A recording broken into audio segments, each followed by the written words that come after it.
अस्सलामुअलैकुम dear students. उम्मीद करता हूँ आप अच्छे से होंगे। हम पढ़ रहे हैं हिस्ट्री का unit 5th when people rebel 1857 and after. Last वाले लेक्चर में हमने पढ़ा पॉलिसीज़ के बारे में जो ब्रिटिशर्स बना रहे थे, जिनसे हर तरह के लोग जो थे इफ़ेक्ट हो रहे थे, चाहे वो किंग्स हों, प्रेजेंट्स हों या सिपाहीज हो या दूसरे तबका जात से ताल्लुक़ रखने वाले लोग हों। तो इस सिलसिले को आज हम आगे बढ़ाते हैं, तो आइए शुरू करते हैं। Mutiny becomes a popular rebellion.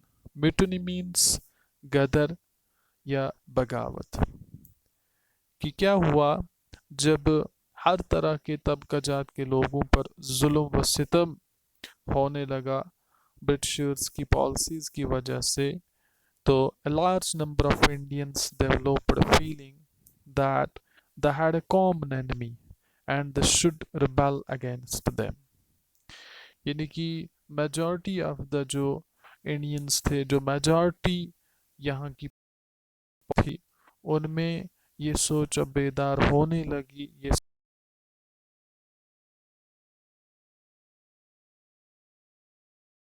सब पर जो जुल्म ढाए जा रहे हैं वो एक है जिससे वो ढाए जा रहे हैं, और वो है ब्रिटिशर्स। और उन्होंने अपनी जगह एक मुसम्मम इरादा किया कि हमें चाहिए कि हम अब इनके खिलाफ यहाँ बगावत छेड़ें, इनके खिलाफ एक युद्ध छेड़ें, एक जंग छेड़ें, ताकि इनको हम यहाँ से बाहर निकाल दें। तो रिजल्ट क्या निकला? So a mutiny was faced by the Britishers in 1857। तो उसका नतीजा ये हुआ कि 1857 की जो बगावत थी, जो गदर थी, वो हमारे सामने आ गई, वो पेश आई। तो ये जो म्यूटनी हुई, इसके जो हम फास्ट काज अगर हम देखेंगे कि क्यों ये हुई, हाउ ए सिपाही म्यूटनी टुक प्लेस, क्यों ये म्यूटनी जो थी सिपाहियों के दौरा, सिपाहियों की वजह से हुई। तो इसके जो फास्ट काजेस थे वो क्या थे, अगर हम उन पर नजर डालेंगे तो क्या हुआ। On 29th March 1857, soldier Mangal Pandey was hanged to death। Mangal Pandey जो थे एक सोल्जर थे। तो इन्होंने क्या किया, इन्होंने एक ब्रिटिश ऑफिसर पर अटैक किया बारकपुर में। तो उसकी वजह से क्या हुआ, इस पर मुकदमा चला और उसे फांसी दी गई 29 मार्च 1857 को। तो ये फर्स्ट इवेंट था। तो इससे क्या हुआ, आहिस्ता आहिस्ता जो सिपाही थे, सोल्जर्स थे, उनके दिल में अब और ये जो नफरत की आग थी ये भड़कने लगी। तो इसके कुछ ही दिनों के बाद, यानी कि 9 मई 1857 को एक जो इवेंट था, इंसिडेंट था, वो पेश आया। Sipahis ate meat refuse to use the fat greased cartridge. तो क्या हुआ कि जो मीरठ की जगह पर क्या हुआ, एक ड्रिल चल रही थी जिसमें कॉटरेज का इस्तेमाल किया जा रहा था। तो जो सिपाहीज थे उन्होंने रिफ्यूज़ किया इस फैट ग्रीसेड कॉटरेज को यूज़ करना, क्योंकि एक अफवाह फैल चुकी थी कि जो फैट्स है वो या तो काऊ की फैट से बनी होती है या पिग्स की फैट से बनी होती है। तो क्योंकि जो अब हिंदू धर्म से, हिंदू मज़हब से ताल्लुक़ रखने वाले सोल्जर्स थे, उनके नज़दीक जो काऊ थी वो तो इज़्ज़त की हामिल थी। तो वो तो किसी भी हाल में ये गवारा नहीं करते कि हम उसकी फैट को चूसें या चबाएं। इसी तरह से जो मुस्लिम्स थे उनके नज़दीक तो पिग जो है वो एक यानी ऐसा जानवर है जिसकी यानी कि कोई भी चीज़ उनके लिए खाने के लिए हलाल नहीं है, सही नहीं है। तो उनके लिए भी ये एक प्रॉब्लम थी। तो वो किस तरह से इस फैट को चूसते या चबाते। तो इस चीज़ की बिना पर उन्होंने इस चीज़ इसके खिलाफ हो गई, वो रिफ्यूज़ किया इस चीज़ को इस्तेमाल करने से। तो क्या हुआ कि 85 सिपाहीज वर सेंटेंस्ड 10 years जेल। तो क्या हुआ कि 85 सिपाही सोल्जर्स जिन्होंने रिफ्यूज़ किया था, पहले तो उनको डिसमिस किया गया उनकी सर्विसेज से, और उसके बाद उनको 10 साल की जेल की सज़ा सुनाई। तो जब ये जो इंफॉर्मेशन थी, जब ये स्प्रेड हो गई, तो क्या हुआ, ऑन 10th मई एक बहुत बड़ा वाक़ा जो था वो पेश आया कि सोल्जर्स थे, उन्होंने मार्च किया जेल की तरफ, मीरठ की इस जेल की तरफ, और उन्होंने उस जेल पर दावा बोल दिया। तो उन्होंने जो वहाँ पर इम्प्रिजनेड सिपाही थे उन सब को रिलीज़ कराया, और उन्होंने ब्रिटिश ऑफिसर्स जो वहाँ पर थे उन पर अटैक किया, उनको मार डाला, और उसके बाद जो वहाँ पर कुछ एमिनिशंस था, गन्स पड़ी थी, उनको उठाकर वो ले गए, और उन्होंने जो ब्रिटिशर्स की प्रॉपर्टी थी, बिल्डिंग्स थी, उनमें आग लगा दी। और इन्होंने on 10th May the soldiers mutinied and released the imprisoned सिपाहीज that declared a war against the फरंगीज। फरंगीज मतलब हुआ जो फॉरियन से यहाँ पर ब्रिटिशर्स यहाँ आए थे, तो उन्हें फरंगीज कहा करते थे। तो उन्होंने फरंगीज के खिलाफ वॉर डिक्लेयर कर दिया ऑन 10th मई। तो उसके बाद क्या हुआ, तो ये जो वार था, ये जो मिटनी थी जो कि मेरठ से स्टार्ट हुई थी, तो ये अब मेरठ में ही नहीं रुकी, बल्कि अब ये स्प्रेड होने लगी, और ये अब चल पड़ी दिल्ली की तरफ, फ्रॉम मेरठ टू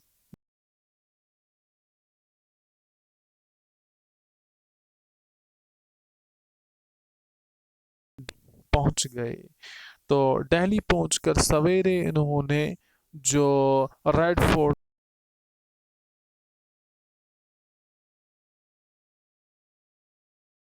उस वक्त के मुगल किंग थे जो कि रेड फोर्ट में मुकीम थे, उनके साथ मुलाकात की। तो उन्होंने उनको परसुएड किया, और उसके बाद they proclaimed Bahadur Shah Zafar as their leader.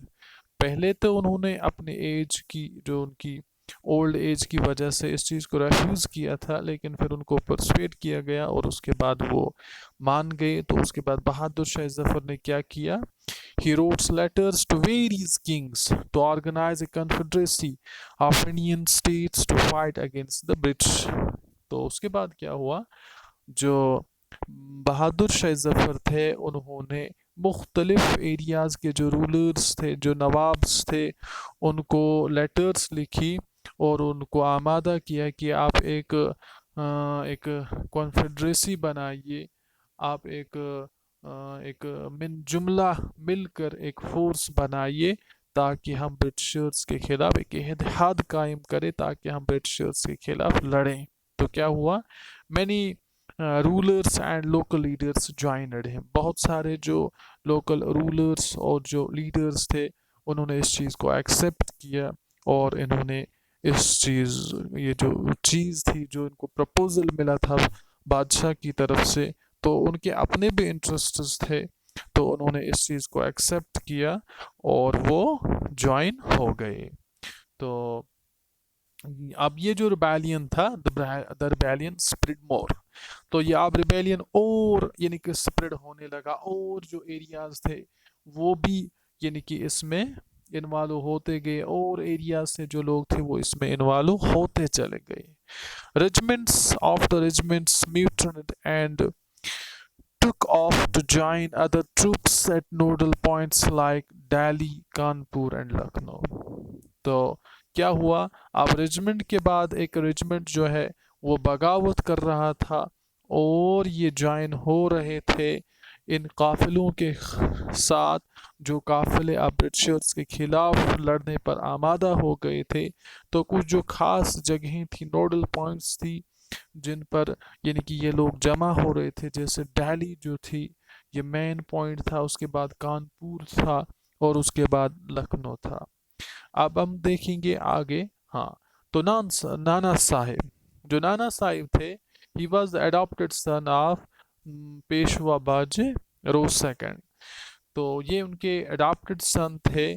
तो ये कानपुर में थे। तो इन्होंने क्या किया, he started gathering forces against the Britishers at Kanpur. तो के खिलाफ फोर्सेस को जमा करना शुरू कर दिया। तो रानी लक्ष्मीबाई, यानी कि जो कि जिन्हें झांसी की रानी भी कहा जाता है, वो झांसी से थी। तो उन्होंने भी इस रिबेलियन को ज्वाइन किया। तो इसी तरह से जो तानिता टोपे थे, जो कि आर्मी जनरल थे नाना साहब के, उन्होंने भी इस रिबेल को ज्वाइन किया।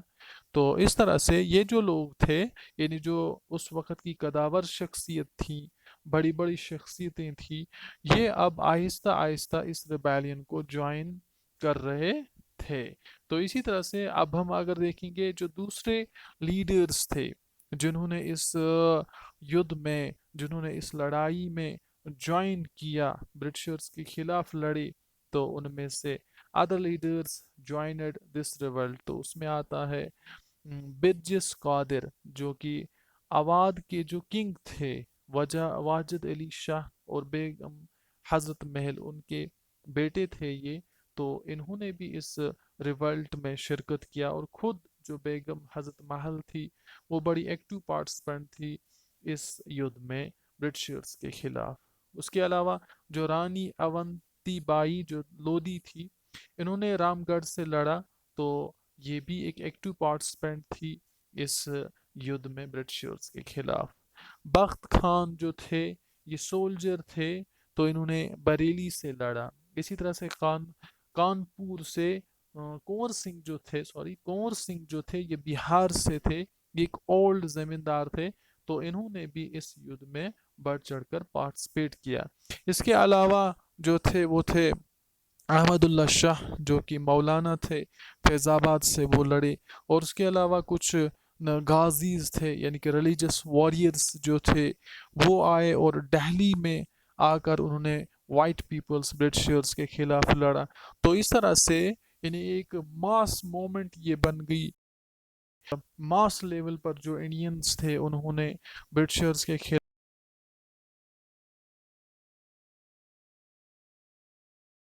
कंट्रोल में ले लिया, ब्रिटिशर्स को डिफीट किया बहुत सारी जगहों पर, और वो एरियाज जो थे उन्होंने अपने कब्ज़े में ले लिए। तो उसके बाद क्या हुआ, तो इंशाअल्लाह डियर स्टूडेंट्स, हम नेक्स्ट लेक्चर में वो पढ़ेंगे। फ़ी अमानिल्लाह।